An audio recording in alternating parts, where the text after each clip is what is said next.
They say that they want to come here and they want to wave their flag over the White House. I say over my dead body.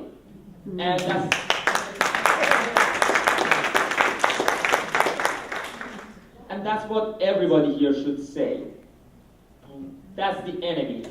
We need to look at the enemy's eyes and defeat it before it comes to us, to our homeland. I escaped Iran. I fought in Iran. I was almost captured in Iran. I was in a house that this Revolutionary Guard was trying to break in, and I, among with other students, were holding tight on the door not to let them break the door. The same day the news had come out that people who were captured in 2009 Green Revolution were sexually tortured and raped, men and women. I was thinking that this is gonna happen to me in 12 hours. It didn't. I got lucky, but it happened to many people.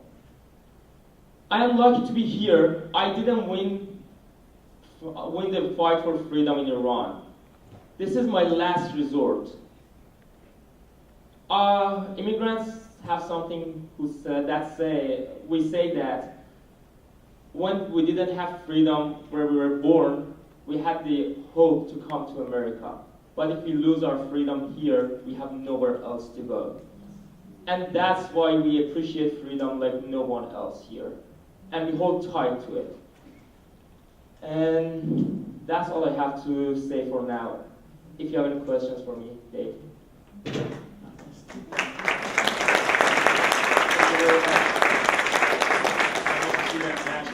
Every time I can. Thank you. Thank you, Alvarez. It would be Avaros, not Avaris. Sorry. Good evening. I would listen to my colleagues over here, much appreciated. I just realized both of you, well, actually three of us come from Iraq, Iran, and Pakistan. So it's kind of a chain going on over here. But interestingly, both in Iraq and in Iran, there is a massive problem right now, and actually in Pakistan too. But in both these countries, you had a severe issue of a kind of Islamic fundamentalism that I've seen it, I've lived it, I've believed it, but I have not been persecuted by it. My own journey has been rather strange, and I will take a more civilizational view. I'm an ardent supporter of Western civilization's Anglo-American version of it.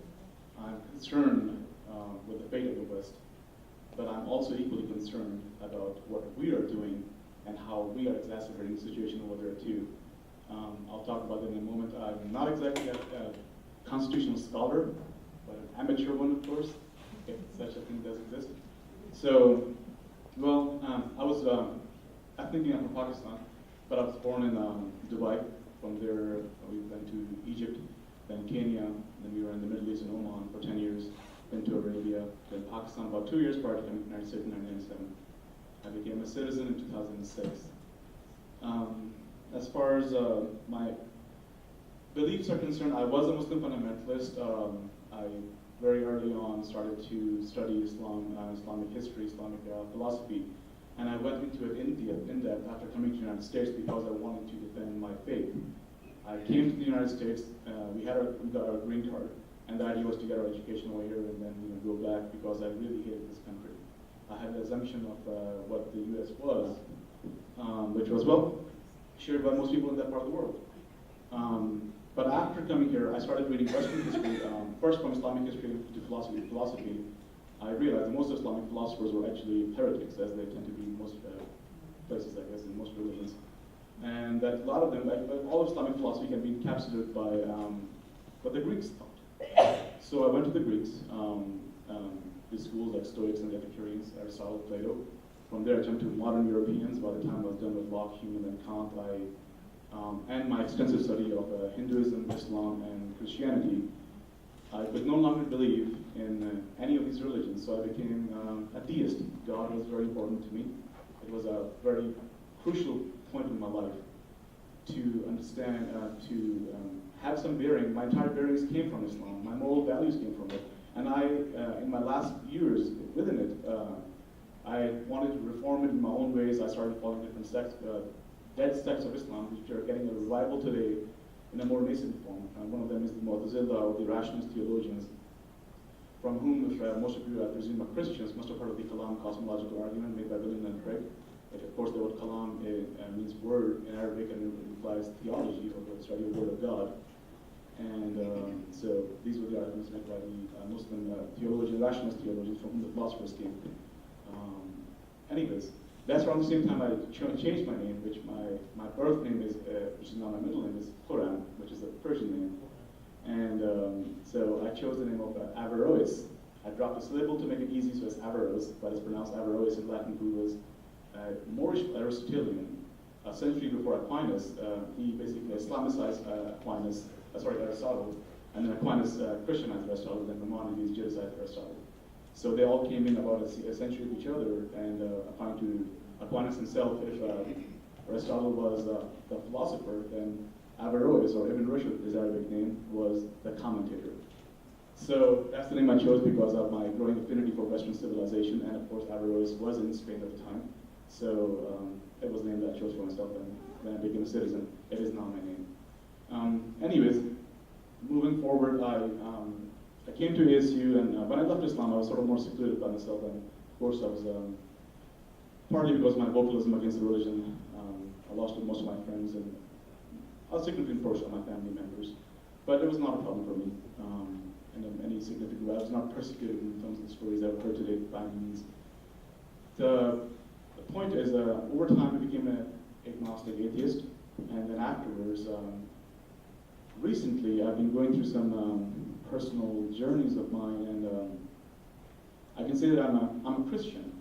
Perhaps my arrival to Christianity has more to do with, again, my understanding of civilization, my understanding of God's role in. Once you accept theism, once you reject the assumptions of naturalism, which are very deeply ingrained in most of us simply because of how we see the natural world, even theists, and it's a healthy attitude to take.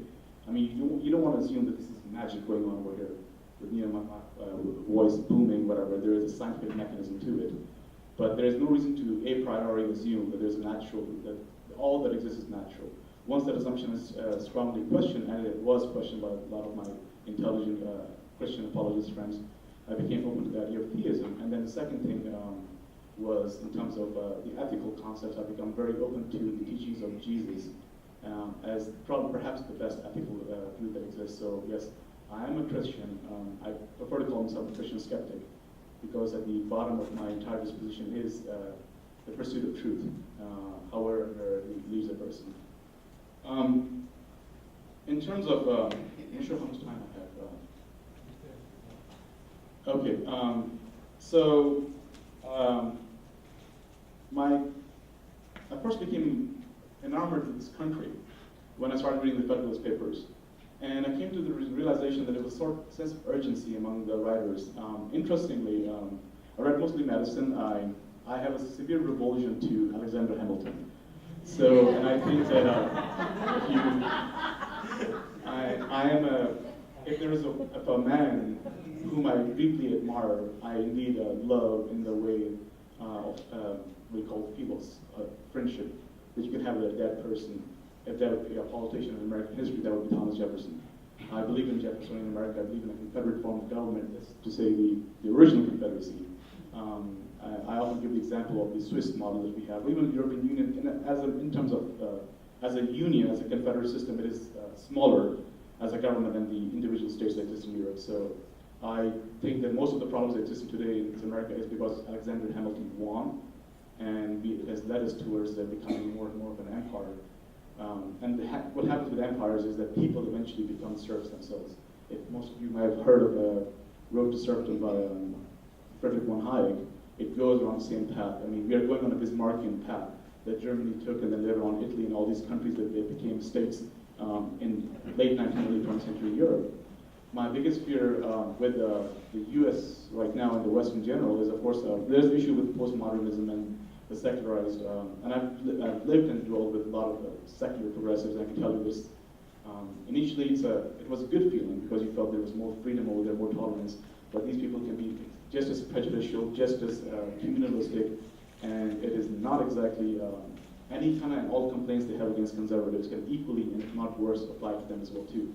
So it's what the fate of the West is. It remains to be seen. But I would like to remind you, in terms of what we talked today about the policies of my colleagues have urged us to perhaps insinuated we should intervene in the Middle East to save these people. And indeed, there's a lot of horrible stuff that's going on in the Middle East right now.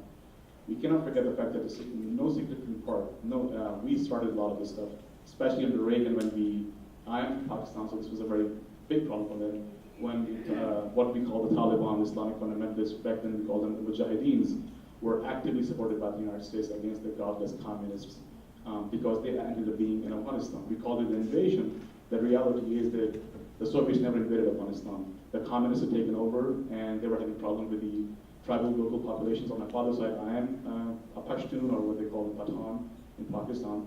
And so they didn't particularly like the fact that the women were being educated and other things. So they took up the arms against the communist regime. They begged Moscow to come in. They came in. As far as Bin Laden is concerned, who was, of course, trained by CIA to basically go into that part of the world and become an expert in logistics, which of course he used against us afterwards. From his point of view, when the whole Kuwait invasion happened by Iraq, and the infidel forces, from their perspective, entered the Holy Land of Arabia, which under strict conservative interpretation of Islam is the infidels are not allowed. Under that, in the last days of Muhammad, they were asked to leave that area, unless of course they were, in terms of as visitors, not as occupiers. He saw them as occupiers. From his point of view, Afghanistan under the communist, Saudi Arabia under the Saudi family is no more democratic. Not that he supports democracy, and the fact that the Americans did not invade Saudi Arabia does not change the fact that neither did the Soviets. And yet he helped us oppose the Soviets, and then of course he opposed us. If you look at his declaration against the Zionists and the Crusaders, that's one of the first points he makes. He wanted the Americans, what he called the Zionists and Crusaders, out of the Holy Land of Saudi Arabia. So a significant portion of our problems are happening today. Same thing with ISIS. We started the whole thing under our current president in Syria, indirectly through Turkey, supplying shipments from Libya to these so-called freedom fighters, these moderates in Syria, against the atrocities that we've been hearing about. Of course, those things went to Al-Nusra Front, those things went to the Al-Qaeda in Iraq, which has now become ISIS, the ones that went into Syria as well too. So we should look at our own foreign policy. This whole thing started because of the Bush Doctrine, which is a form of neo-Wilsonianism, when we tried to go in World War I and basically civilize the Europeans because at the time they were fighting each other for very odd reasons. Basically, these entrenched alliances.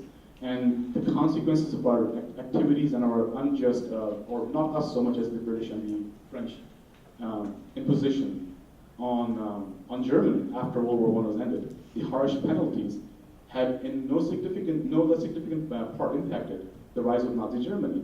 These are facts that we should keep in mind. If you want to go back further in history, look at the Roman Empire, or the Seleucid Empire, and look at the way they treated the Jews. The Jews at the time, whether it be the Maccabees or even other words, were very much like what you have Hezbollah and Hamas or some Islamists you have in the world today. They were not, in degrees they were different, of course, but still the same.